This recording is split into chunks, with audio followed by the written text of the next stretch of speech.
কবে এতদিন সাপ পুষেছে যুক্তরাষ্ট্র? ইসরায়েলি বিশ্বাসঘাতকতা করল যুক্তরাষ্ট্রের সাথে। রাশিয়ার সাথে গুরুত্বপূর্ণ তথ্য পাচার করে দিয়েছে নেতানিয়াহুরা। অ্যাক্সিওসের প্রতিবেদনে বলা হয়েছে, যুক্তরাষ্ট্র ইসরায়েল থেকে ইউক্রেনে পাঠানোর জন্য ১০০টি প্যাট্রিয়ট মিসাইল নিয়েছে, কিন্তু এর পেছনে রয়েছে অনেক অজানা তথ্য। কেন এতদিন ধরে ক্ষেপণাস্ত্র সরবরাহ করা হয়নি? কি ছিল এর মূল কারণ?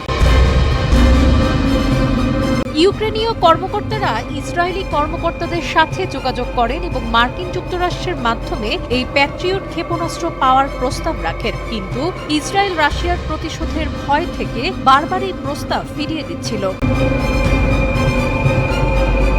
ভয়টা ছিল, রাশিয়া যদি ইরানকে আরো অত্যাধুনিক অস্ত্র সরবরাহ করে তাহলে কি হবে। এই দুশ্চিন্তা থেকে ইসরায়েল ছিল অনেকটা দ্বিধায়। গত সেপ্টেম্বরে নেতানিয়াহু শেষ পর্যন্ত ইউক্রেনে প্যাট্রিয়ট মিসাইল পাঠাতে রাজি হন। সেই সময় তিনি ইসরায়েলি প্রধানমন্ত্রী হিসেবে এক গুরুত্বপূর্ণ আন্তর্জাতিক রাজনীতির সিদ্ধান্ত নিয়েছিলেন।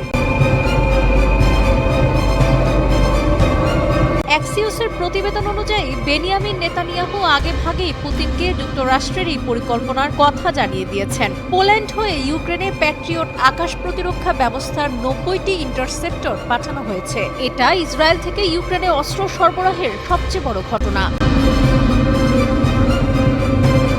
এই ঘটনার সাথে জড়িত ৩ জন কর্মকর্তার সাথে কথা বলে এমন দাবি করেছে অ্যাক্সিওস। চলতি সপ্তাহে ডেলিভারির জন্য প্যাট্রিয়ট মিসাইলগুলো পোল্যান্ডে পৌঁছায়। তবে নেতানিয়াহুর মুখপাত্র বলেছেন, প্যাট্রিয়ট সিস্টেম মার্কিন যুক্তরাষ্ট্রে ফেরত পাঠানো হয়েছে। তবে ইউক্রেনে সরবরাহ করা হয়েছে কিনা সে ব্যাপারে তাদের কাছে তথ্য নেই। পেন্টাগন এই বিষয়টি নিয়ে মন্তব্য করতে অস্বীকৃতি জানিয়েছে। তবে সূত্রগুলো জানিয়েছে, প্যাট্রিয়ট ক্ষেপণাস্ত্র পোল্যান্ডের রেজেজোর দিকে নিয়ে যাওয়া হয়েছে। সেখান থেকে সেগুলো ইউক্রেনে পৌঁছবে। প্রতিটি প্যাট্রিয়ট ব্যাটারির দাম প্রায় $1 বিলিয়ন আর প্রতিটি ক্ষেপণাস্ত্রের দাম প্রায় $40 লাখ। প্যাট্রিয়ট ক্ষেপণাস্ত্র ইউক্রেনের আকাশ প্রতিরক্ষা ব্যবস্থার জন্য খুবই গুরুত্বপূর্ণ। রাশিয়া এখনও ইউক্রেনে আক্রমণ চালিয়ে যাচ্ছে এবং প্রতিদিনই বেসামরিক স্থাপনাগুলোর ওপর হামলা অব্যাহত রেখেছে। তাই প্যাট্রিয়ট ক্ষেপণাস্ত্রগুলো এখন ইউক্রেনের আকাশ সুরক্ষা সিস্টেমে নতুন শক্তি যোগাবে।